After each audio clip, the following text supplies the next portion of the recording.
So a couple months back, we did a video looking back on how good prime Blake Griffin was. And it's the middle of the offseason, kind of a dead time for NBA news. So we decided, let's run that idea back and let's talk about another uber athletic big man who dominated the NBA when we were growing up. So let's talk about Dwight Howard. Our version of Superman, just an insane athlete and one of the best defensive players of all time.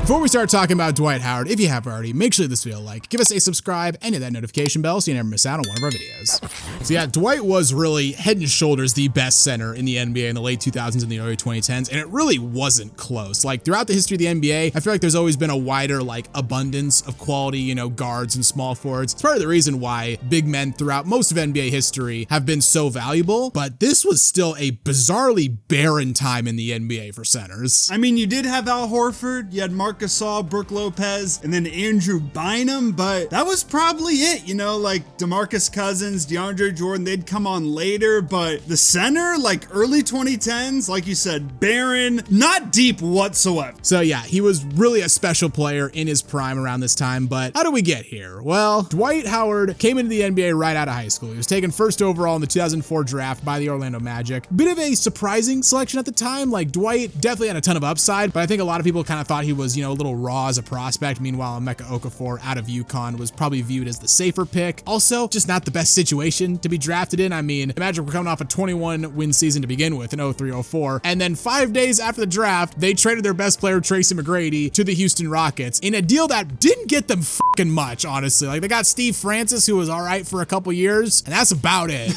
But Dwight, he was real good very quickly, became the youngest player in NBA history to average 10 rebounds in a season, to record 20 rebounds in a game, and average a double-double. And despite losing McGrady, as you mentioned, the Magic actually improved mightily in the standings, went from 21 wins in 2004 to 36 wins in 2005. Dwight did miss out on Rookie of the Year, went to Emeka Okafor, but it was clear the guy had potential. The following season, Dwight, he continues to improve, but the Magic didn't really improve. Once again, they won 36 games, but 2006-07, that was the breakout season. Dwight makes his first ever All-Star game, had that dance-off with Shaq, which, it looked like, they were going to be best friends. Yeah. Two goofy centers, both started with the Magic. Like a mentor and a mentee relationship, Yeah, right? but it went downhill pretty quickly.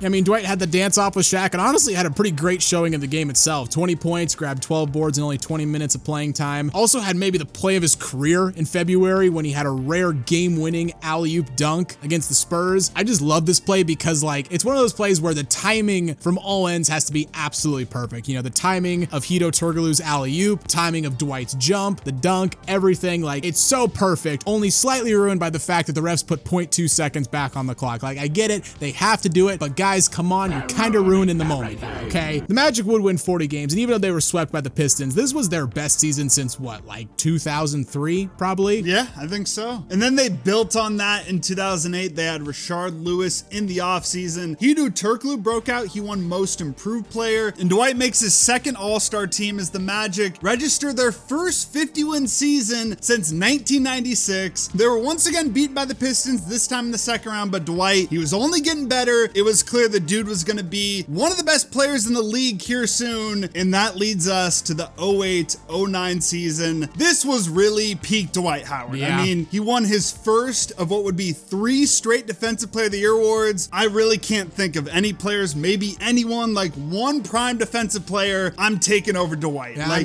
Ben Wallace, maybe. Yeah, Ben Wallace, maybe. But Gobert, no. No, hell no, we're not taking Gobert.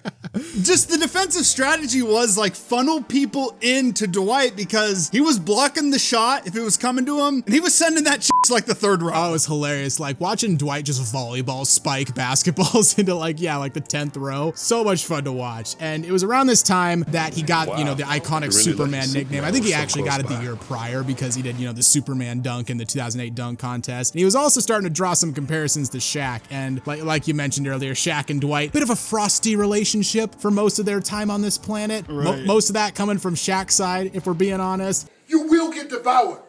But don't you ever call me Dwight Howard.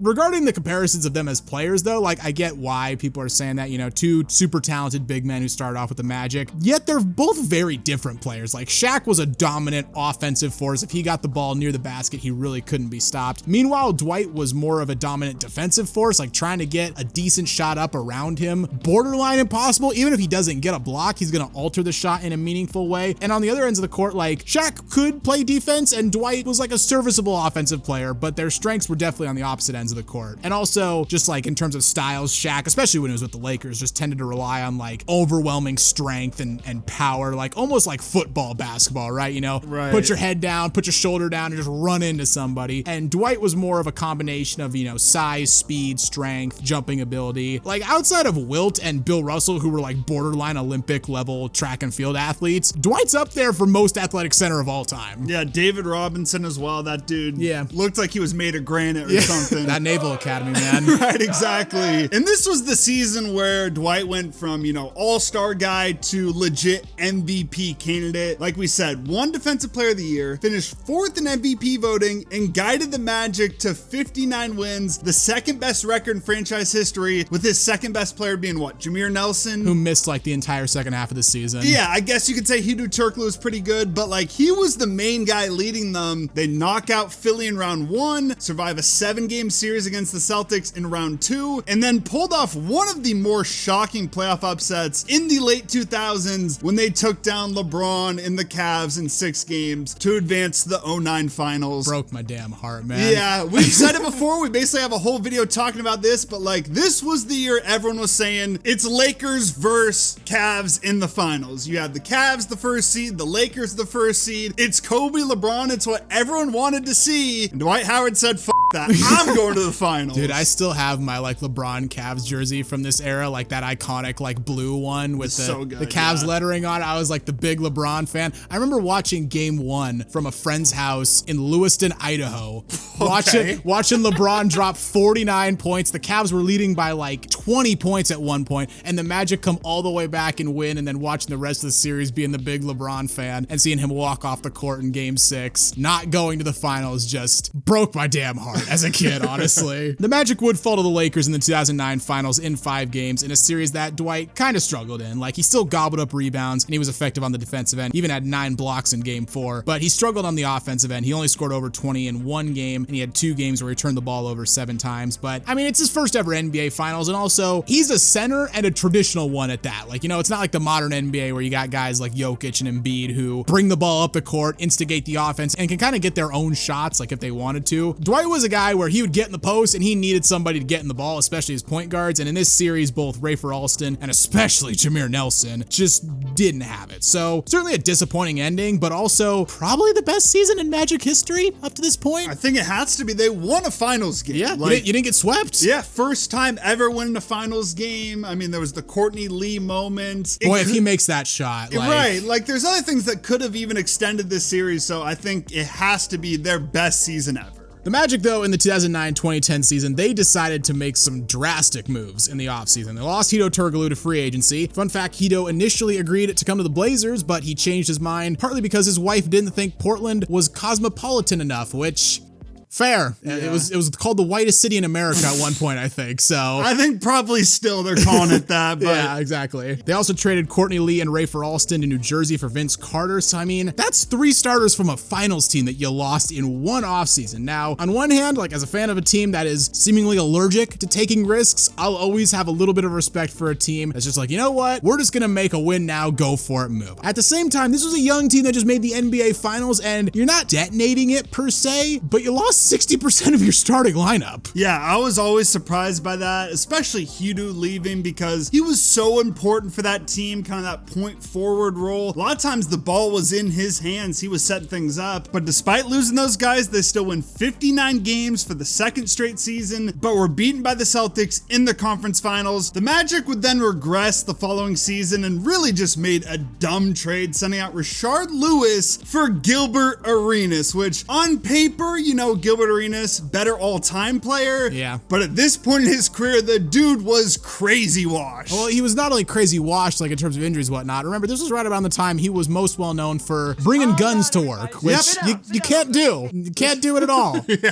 Dwight was still at his best. In fact, 2010 to 2011 was probably the best statistical season of his career. He averaged nearly 23 points a game, over 14 boards, 2.5 blocks, and 1.5 steals per game. But the Magic only win 52 games, and they're beaten in the first round by a Hawks team that they had smacked in the playoffs just a year prior. And then 2011-12 is where the wheels really fell off the train for Dwight and the Magic. Again, he was still great, 20 points per game, career high 14.5 boards per game, but they were just plagued by a year of gossip and trade rumors, and will Stan Van Gundy get fired, and will Dwight get traded? Even after he waived the early termination option in his contract, this just would not go away. And also, this is when Dwight's back issues would really start to derail his career. He only missed 7 games his first 7 years in the league, missed 28 games this year, and eventually was ruled out for the year on April 19th when he went to have surgery on a herniated disc. And this is really where I'd say Dwight exited his prime. Like, he still put up good numbers with the Lakers and the Rockets and the Hawks, and honestly the Hornets too. Like, he averaged like 16 points and 13 boards for the Hornets, but really after this point, he was never like a big difference maker anymore. Injuries definitely played a part in that. You know, you talked about it. He barely missed any time, and then his back just could never get healthy. But at the same time, like, he was getting older. You naturally lose your athleticism, and the dude had no bag. I mean, no disrespect. He had an okay hook shot, but really, he was catching lobs. He was going through people, dunking on them. He could do a little bit in the post, but he wasn't like, you know, Blake Griffin, who developed a three-pointer, or Brooke Lopez, who, you know, could space the floor and shoot the ball. He kind of went the same way as Shaq, honestly. He really did. I mean, he stayed in better shape, to give him credit there, and like, it was much better defensively. Yeah. Like him on the 2020 Lakers, he actually made a big difference for that team. 100%. Him on Jokic, like, he was huge in the bubble, and we don't want to take anything away from his prime. Like, that Orlando stretch was one of the best peaks we saw during the 2010s, late 2000s. Easily the best defensive player in the NBA, best defensive center, and how the fuck was he not top 75 when the NBA did that a few years back? Honestly, look, we love Dame to death, but how the hell did he make it and Dwight missed out on it? Criminal. That makes no sense to me. Like, you're right, he was a freak athlete, maybe outside of LeBron, the best pure athlete in the NBA at the time, just considering his size. Also, just like as a kid at the time, dude was so fun to watch. Like, he had a fun personality, he was always smiling, whatnot. Fucking loved Dwight Howard. Like, he was so much fun to watch. Now, was he ever good enough to be like the best player on a championship team? I would say no, but just like barely. It's close, especially because of what he does on the defensive end of the court, but I think offensively, he just didn't quite have enough. And just like also the limitations of his position. I mean, he relied a little bit too heavily on perimeter players to get him the ball. Like, he was a pure center, like maybe the purest center there's been since Shaquille O'Neal. What he really needed his whole career was like a great pass first point guard. I tell you, if he had gotten Chris Paul, or if he had been on like those Suns teams with Steve Nash, or hell, if he had gotten the trade he wanted to Brooklyn in 2012 to pair up with Deron Williams, could have been something special. But while his prime was pretty short, man, when Dwight was at his peak, he fucking earned that Superman nickname. Yeah, I absolutely loved those Orlando teams. They were so fun to watch. Kind of ahead of their time, where it was like 1 in and then 4 out. Yeah, you know, honestly. Surround him with shooters. They'd make a killing in today's NBA. Yeah, they weren't super talented, but they had Dwight, and they had like players that fit around him. And like you said, just so much fun to watch. I'll never forget those dunk contests. Him versus Nate Robinson, Kryptonite, Superman, so iconic. So yeah, forever gonna miss Dwight, and he really deserves his praise. Dude was just so damn good on defense. That's the video, guys. What do you think of Dwight Howard in his prime? I'd love to hear what you have to say in the comments down below. If you enjoyed the video, consider leaving it a like, as it really does help us out. And while you're here, why not check out some other videos as well? And don't forget to subscribe to Synthetic Sports.